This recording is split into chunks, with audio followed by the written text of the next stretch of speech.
Alexander dikenal sebagai penakluk terbesar sepanjang sejarah. Tapi sebelum ia mengukir namanya di dunia, Alexander hanyalah seorang pemuda yang hidup dalam bayang-bayang ayahnya, Raja Philip dari Makedonia. Di masa mudanya, ia menyaksikan kekuasaan, kekerasan, dan ambisi besar sang ayah yang berhasil menyatukan wilayah Yunani di bawah Makedonia. Tapi Alexander tidak puas hanya menjadi penerus. Ia ingin sesuatu yang lebih.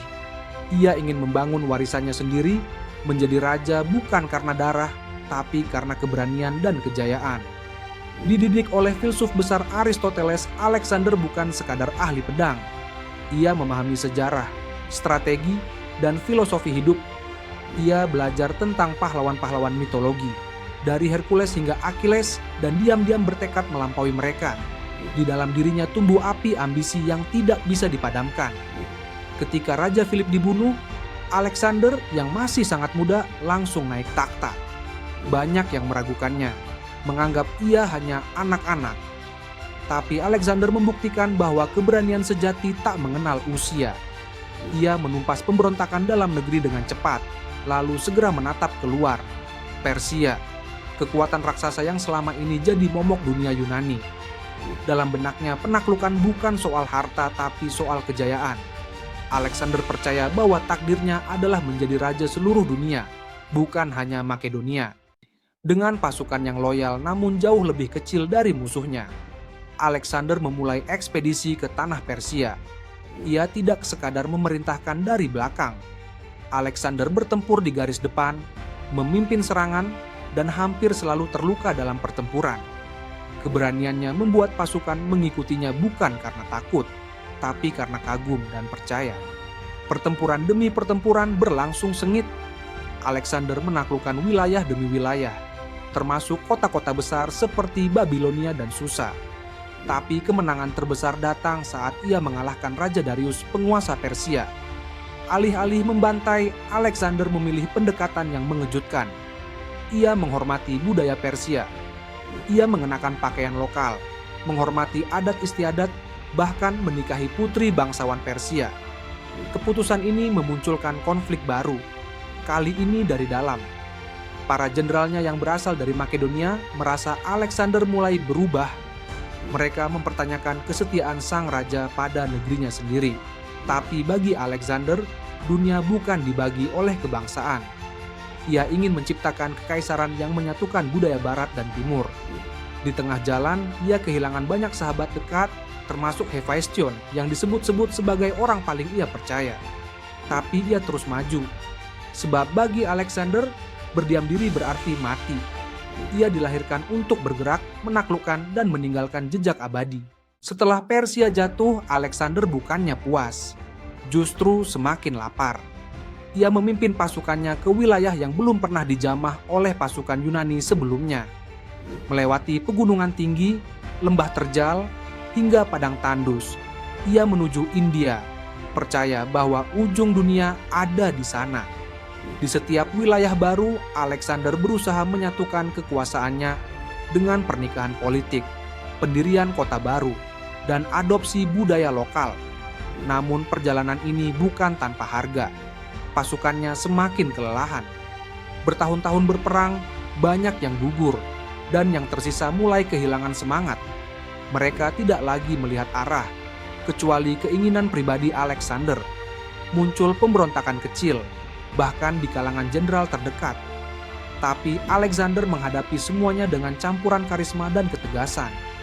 Ia tahu, jika berhenti sekarang, sejarah hanya akan mencatatnya sebagai penakluk Persia. Ia ingin lebih, ia ingin abadi. Di India, pasukannya menghadapi perlawanan besar, dan banyak yang mulai mempertanyakan keputusan untuk terus maju. Mereka tidak takut bertempur, tapi mereka rindu rumah. Namun Alexander tidak bisa melepaskan ambisinya. Ia merasa bahwa jika tak melampaui batas dunia yang dikenal saat itu, maka hidupnya akan sia-sia.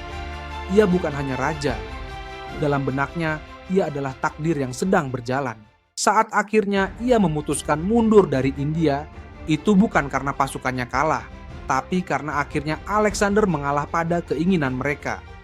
Mereka ingin pulang. Alexander, yang terbiasa menguasai dunia, kali ini harus menerima bahwa ia tidak bisa mengendalikan segalanya. Tapi pulang bukan akhir kisah. Di perjalanan kembali, Alexander membangun kota demi kota dengan namanya, memperkuat pengaruh dan meninggalkan jejak. Tapi kebesaran itu tidak menghapus rasa kosong dalam dirinya. Banyak yang ia cintai telah hilang. Hephaestion meninggal karena sakit, meninggalkan lubang besar dalam hidupnya. Beberapa jenderal terpercaya mulai menjaga jarak karena takut akan kekuasaan Alexander yang kini nyaris tak terbatas. Ia menjadi figur yang dikagumi tapi juga ditakuti.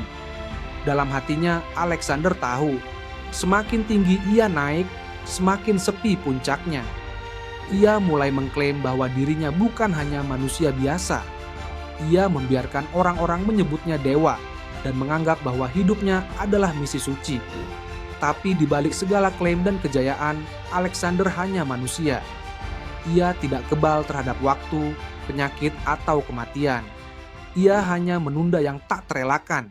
Setelah menaklukkan hampir seluruh wilayah yang dikenal dunia saat itu, Alexander kembali ke Babilonia, kota yang ia rancang sebagai pusat dari kekaisaran barunya.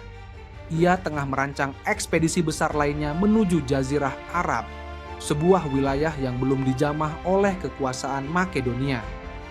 Tapi saat rencana tinggal selangkah lagi untuk dieksekusi, tubuhnya mulai melemah. Tanpa peringatan apapun, Alexander jatuh sakit. Dalam hitungan hari, kondisinya memburuk dengan cepat. Desas-desus pun bermunculan. Ada yang menduga ia diracun oleh jenderalnya sendiri. Ada yang menyebut kelelahan parah akibat puluhan tahun berperang tanpa henti. Yang lain percaya itu kutukan para dewa, karena kesombongannya yang menganggap diri sebagai makhluk setengah ilahi. Tapi di luar spekulasi, satu hal pasti, sang penakluk dunia sedang menghadapi pertempuran terakhirnya melawan waktu dan takdir. Di tempat tidur kematiannya, Alexander tidak menunjuk satu pun penerus yang pasti. Ketika ditanya, untuk siapa kekaisaran ini akan diwariskan? Jawabannya hanya satu kalimat yang kelak mengubah sejarah, kepada yang terkuat. Setelah kepergiannya, para jenderal yang dulu bersumpah setia justru saling mencabik. Kekaisaran pecah menjadi wilayah-wilayah kecil yang diperebutkan dengan perang saudara. Takhta yang susah payah dibangun hancur hanya dalam hitungan tahun.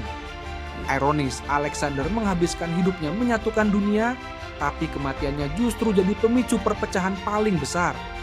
Ia tidak kalah oleh musuh, tapi oleh tubuhnya sendiri dan oleh ambisi yang terlalu besar. Alexander mungkin telah tiada secara fisik, tapi namanya terus hidup dalam catatan sejarah, seni dan budaya selama ribuan tahun. Kota-kota yang ia dirikan masih berdiri, termasuk Alexandria yang kini menjadi pusat ilmu pengetahuan dan peradaban. Ia tidak hanya meninggalkan bekas dalam bentuk tembok dan istana, tetapi juga warisan intelektual yang menginspirasi generasi ke generasi. Ia membawa ide-ide Yunani ke timur dan memperkenalkan kebudayaan Asia ke barat, menciptakan jembatan yang tak terlihat tapi kokoh antara dua dunia yang dahulu terpisah. Lebih dari sekadar penakluk, Alexander adalah lambang dari tekad manusia untuk menembus batas. Dalam dirinya, ambisi, keberanian, cinta, kehilangan, dan kesepian berpadu menjadi satu narasi yang tak bisa dihapus oleh waktu. Ia bukan tokoh yang sempurna, seringkali keras kepala, terlalu percaya diri, dan tidak mendengarkan nasihat. Tapi justru disitulah letak keajaibannya. Ia adalah manusia biasa yang memaksakan dirinya melakukan hal luar biasa. Jika kamu merasa terinspirasi oleh perjalanan luar biasa Alexander, jangan lupa untuk tekan tombol like, tulis pendapatmu di kolom komentar, dan subscribe ke channel Biografi Kilat. Masih banyak kisah menakjubkan lainnya yang akan kami hadirkan, tentang tokoh-tokoh yang berani bermimpi besar dan membayar harga tinggi untuk mengubah dunia. Sampai jumpa di video berikutnya.